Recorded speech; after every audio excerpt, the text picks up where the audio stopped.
J'aimerais savoir si tu as été éduqué avec un cadre très strict, sans l'impression que tu avais le choix, que tu avais la possibilité de prendre des décisions. Est-ce qu'on t'a obligé à obéir? Est-ce qu'on t'a donné des ordres? Est-ce qu'on t'a menacé de punition, voire pire? Bref, est-ce que tu as nourri ce qu'on appelle un sentiment d'impuissance? Sentiment d'impuissance qui, je viens de le lire de nouveau dans ce livre, mais ça tombe bien, je comptais en parler, est lié à de l'anxiété, mais ça va plus loin. Le sentiment d'impuissance, qui est ancré en nous, peut avoir des effets sur nos fonctions exécutives.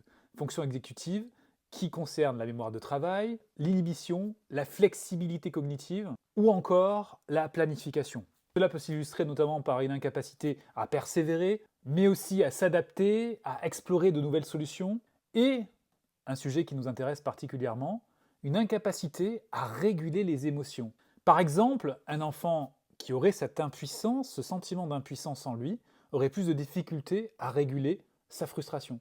Ainsi, en ne prenant pas de décision, en ayant peur de l'échec, en se sentant impuissant, nous perdons en autonomie et en confiance en soi, et c'est un cercle vicieux qui est mis en place. Et les situations complexes sont évitées. L'enfant va se dire, quoi que je fasse, de toute façon je n'y arriverai pas, je suis nul. C'est pour cette raison que l'obsession pour l'obéissance peut être dangereuse pour l'enfant.